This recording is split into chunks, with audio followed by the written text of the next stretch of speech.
Hello friends, स्वागत है आप लोगों का इस लेसन में। तो चलिए सबसे पहले हम लोग देख लेते हैं एक ओवरव्यू कि इस लेसन में हम लोग किस किस टॉपिक्स को जानने वाले हैं।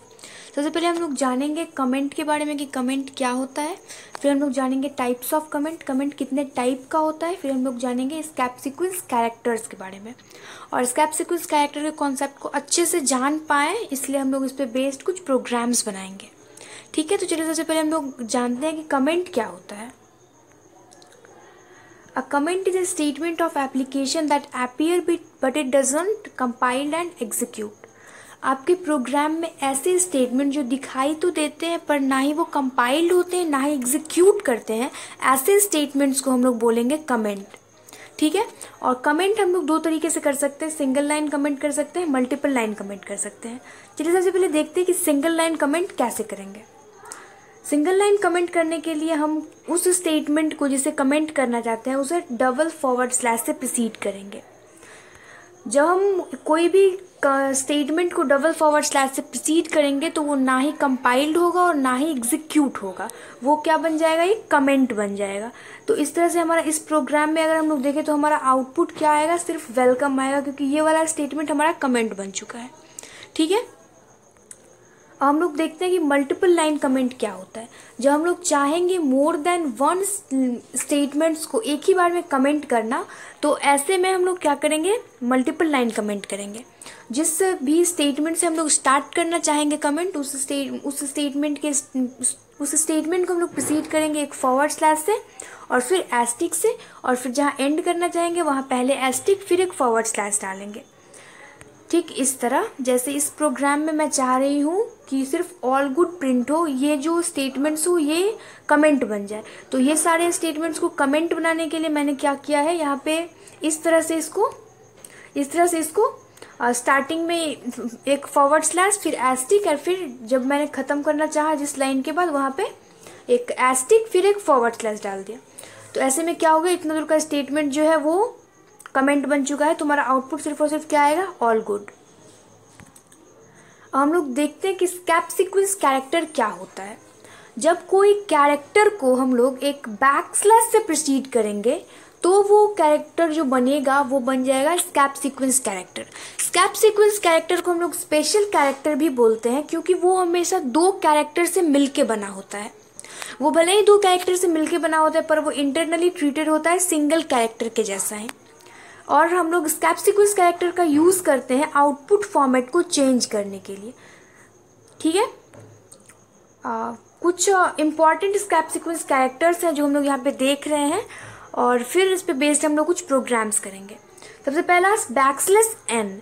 बैकस्लैश एन का यूज़ किया जाता है हमारे कर्सर को नेक्स्ट लाइन पे ले जाने के लिए। जहाँ पे हमारा कर्सर होगा वहाँ से वो जंप करके कहाँ चला जाएगा, नेक्स्ट लाइन पे, जब हम लोग बैकस्लैश एन का यूज़ करेंगे। बैकस्लैश टी का यूज़ हम लोग करते हैं एक टैब का स्पेस लेने के लिए। बैकस्लैश आर का यूज़ हम लोग करते हैं for carriage return. Carriage return का मतलब हुआ कि जिस भी लाइन में हमारा कर्सर होगा वो उस लाइन के फर्स्ट कैरेक्टर पे मूव कर जाएगा। ठीक है, बैकस्लैश बी का यूज़ हम लोग करते हैं फॉर बैक स्पेस। जब हम लोग को एक बैक स्पेस जाना होता है तो हम लोग यूज़ करते हैं बैकस्लैश बी। और अगर हम लोग मॉनिटर पे बैकस्लैश या फिर डबल कोट्स या फिर सिंगल कोट्स प्रिंट करवाना चाहते हैं तो ऐसे केसेस में हम लोग इस सबको एक बैकस्लैश से प्रोसीड करना पड़ेगा, तब जा करके ये प्रिंट होगा। ठीक है, अब हम लोग कुछ प्रोग्राम्स के थ्रू इसको समझने का कोशिश करते हैं। जैसे हम लोग यहाँ पे चाह रहे हैं कि इस सीक्वेंस में, इस फॉर्मेट में हमारा मैसेज प्रिंट हो वेलकम टू सी। पहला लाइन में वेलकम प्रिंट हो, फिर देन नेक्स्ट लाइन में 2 प्रिंट हो, फिर नेक्स्ट लाइन में 3 प्रिंट हो। तो ऐसे में हम लोग क्या करेंगे, हम लोग पहले प्रिंटएफ के अंदर वेलकम लिखेंगे, फिर बैकस्लैश एन देंगे जिससे कि हमारा कर्सर जो है वो नेक्स्ट लाइन पे मूव कर जाएगा। और जब यहाँ पे हमारा कर्सर आ जाएगा तो फिर हम लोग 2 प्रिंट करेंगे, फिर हम लोग नेक्स्ट लाइन पे चले जाएंगे बैकस्लैश एन के थ्रू और फिर हम लोग क्या प्रिंट करवाएंगे, सी। तो ऐसे में हमारा आउटपुट क्या आ जाएगा, इस फॉर्मेट में हमारा आउटपुट आ जाएगा। ठीक है, और नेक्स्ट एग्जाम्पल हम लोग देख रहे हैं, हम लोग चाह रहे हैं इस फॉर्मेट में हमारा आउटपुट प्रिंट हो। पहले हेलो प्रिंट हो, फिर न्यू लाइन पे एक टैब का स्पेस हो, फिर माई प्रिंट हो, फिर न्यू लाइन पे 2 टैब का स्पेस हो, फिर फ्रेंड्स प्रिंट हो।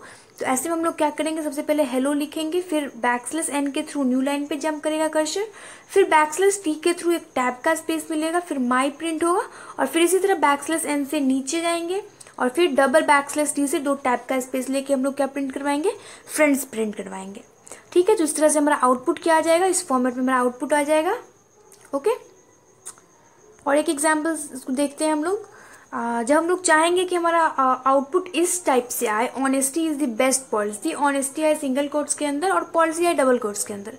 तो मैंने क्या बताया कि सिंगल कोट्स या फिर डबल कोट्स को मॉनिटर पे डालने के लिए हम लोग उसको प्रोसीड करना पड़ेगा पहले एक बैकस्लैश से।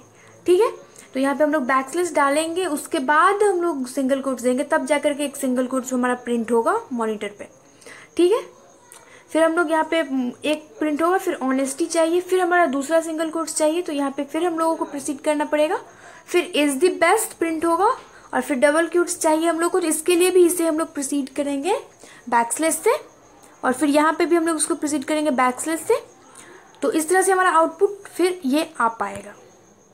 यस, हमारा आउटपुट ये आ गया है। ठीक है, हम लोग एक इम्पॉर्टेंट एग्जाम्पल देख रहे हैं। इस एग्जाम्पल के थ्रू आपका बैकस्लैश बी का भी कॉन्सेप्ट क्लियर होगा और बैकस्लैश आर का भी कॉन्सेप्ट क्लियर होगा। इसमें हम लोग को कोई भी फॉर्मेट नहीं बताना है, हम लोग को सिंपल इसका आउटपुट बताना है कि इसका आउटपुट क्या आएगा। तो देखिए, सबसे पहले हमारा प्रिंटएफ में क्या आ रहा है, ABC, स्मॉल लेटर का ABC आ रहा है। ठीक है, तो ये सबसे पहले प्रिंट होगा। उसके बाद हम लोग को मिल रहा है बैकस्लैश आर। तो बैकस्लैश आर का वर्क मैंने क्या बताया कि ये कर्सर को उस लाइन में सबसे फर्स्ट कैरेक्टर पे ले जाता है, यानी कि हमारा कर्सर अब कहाँ आ गया होगा, ए पे आ गया होगा, राइट, ए पे आ गया होगा, और फिर जहाँ पे कर्सर होता है वहीं पे मैसेज प्रिंट होता है। तो फिर उसके बाद हम लोग को मिला कैपिटल ABC। तो अब यहाँ पे कर्सर है तो यहीं से मैसेज प्रिंट हो गया होगा, तो ये जो ABC है ये हमारा इस पे ओवरराइट हो गया होगा। ठीक है, तो अब ये ABC प्रिंट होकर के कर्सर हमारा रुका होगा जस्ट C के बाद। ठीक है, फिर हम लोग को मिला बैकस्लैश B। तो बैकस्लैश B का यूज क्या था कि ये एक बैक जाएगा, तो ये जस्ट C के बाद हमारा कर्सर रुका होगा, तो ये जो बैकस्लैश B से हमारा कर्सर कहाँ आ जाएगा, C पे आ जाएगा, और फिर एक बैकस्लैश B मिला तो हमारा फिर से कर्सर एक बैक होकर के B पे आ जाएगा, राइट। तो अब B पे आ गया। अब हम लोग क्या एक दे रहे हैं, एक कैरेक्टर दे रहे हैं B एक सिंपल कैरेक्टर है, ये कोई स्पेशल टाइप का कैरेक्टर नहीं है, ये कोई स्टेप सीक्वेंस कैरेक्टर नहीं है, क्योंकि इसको हम लोग बैकस्लैश से प्रोसीड नहीं कर रहे हैं। तो हमारा B अब यहाँ पे आ गया, और ये यहाँ हमारा कैपिटल B के पास हमारा कर्सर है, तो ये जो स्मॉल b है ये इससे ओवरराइट हो जाएगा, यहाँ पे स्मॉल b प्रिंट हो जाएगा। तो इस तरह से इस प्रोग्राम का आउटपुट क्या आएगा, कैपिटल A आएगा, देन स्मॉल b आएगा, और देन कैपिटल C आएगा। यस, हमारा ये आउटपुट आ गया। तो यही था हमारा, और फिर जस्ट होप कि आप लोगों को ये समझ में आया होगा लेसन। Thank you.